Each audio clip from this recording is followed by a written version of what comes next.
Anis kitchen আপনাদের কাছে নিয়ে এসেছে চিলি চিকেনের একটি সুন্দর রেসিপি, যেটার জন্য আমি এখানে বোনলেস চিকেন নিয়ে নিয়েছি এবং সেটাকে ভালো করে ধুয়ে জল ঝরতে দিয়েছি। কিছুক্ষণ এটা আমি জল ঝরতে দেব। তার মাঝখানে আমি বানিয়ে নেব একটা চাইনিজ মশলা, সেই 5 স্পাইস মশলা বলে এটাকে। ওই মশলাটার জন্য আমি নিয়েছি এখানে কিছু মৌরি, দারচিনি, স্টার অ্যানিশ, লবঙ্গ, এলাচ। ভালো করে কড়াইয়ের মধ্যে একটু রোস্ট করে নিয়ে আমি এটা গুঁড়ো করে নিলাম। এবার ম্যারিনেট করে নিই মাংসটাকে। নুন দিলাম, এরপরে দিচ্ছি আমি গোলমরিচের গুঁড়ো। যেমন পরিমাণে আপনারা ঝাল খাবেন সেরকম বুঝে এগুলো ইউজ করবেন। লাল লঙ্কার গুঁড়ো, সামান্য আমি গরম মশলা দিচ্ছি, আর দিচ্ছি এখানে যেই রোস্ট করে মশলাটা রাখলাম চাইনিজ মশলা, সেই মশলাটা দিচ্ছি। এখানে কাশ্মীরি লাল লঙ্কার গুঁড়ো, এখানে দিলাম সামান্য ভিনিগার, এটা দিচ্ছি আদা রসুনের পেস্ট, আমি একটু চিলি ফ্লেক্সও ব্যবহার করেছি, এটা দিয়ে দিচ্ছি সাদা তেল, আর দিয়েছি খাবার সোডা, টমেটো সস দিলাম, আর দিচ্ছি সয়া সস। ডিম দিয়ে দিচ্ছি আমি এখানে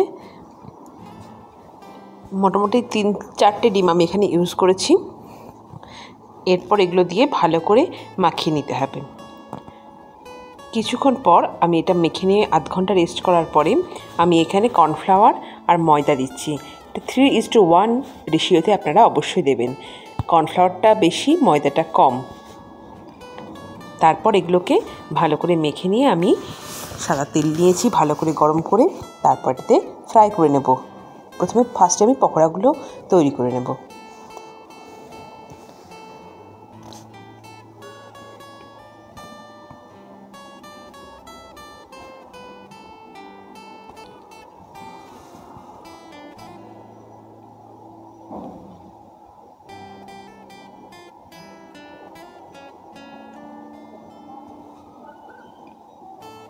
পকোড়াগুলো ভালো করে ভাজা হয়ে গেলে আমি এগুলো তুলে একটা সাইডে করে দেব। তারপর আমি গ্রেভিটা বানাবো।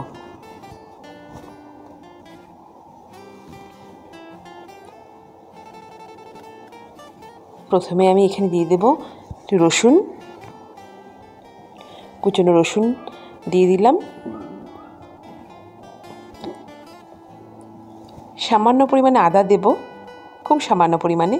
এখানে দিলাম আমি এটা একটা শুকনো লঙ্কার পেস্ট বানিয়ে রেখেছিলাম। আপনারা যেরকম যদি ঝাল খেতে পছন্দ করেন তাহলে দেবেন, নাহলে দেওয়ার কোনো প্রয়োজন নেই। এখানে দিলাম আমি পেঁয়াজ,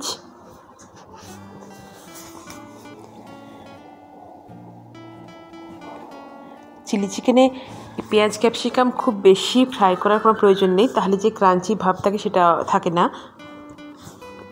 খুব অল্প পরিমাণ ফ্রাই করবেন, তাহলে খেতে খুব টেস্টি লাগবে। ক্যাপসিকামগুলো দিয়ে নিলাম,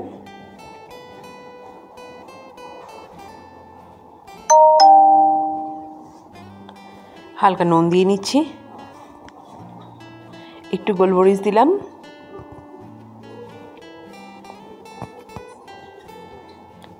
এখানে লাল লঙ্কার গুঁড়ো দিলাম, চিনি দিলাম,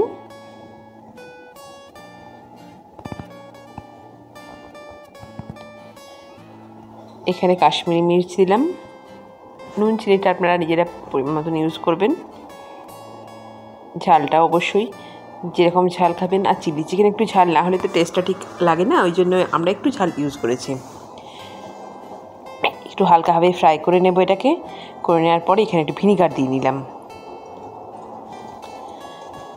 এখানে সস দিচ্ছি, 4 রকম সস ইউজ করেছি, tomato sauce, red chilli sauce, green chilli sauce এবং সয়া সস।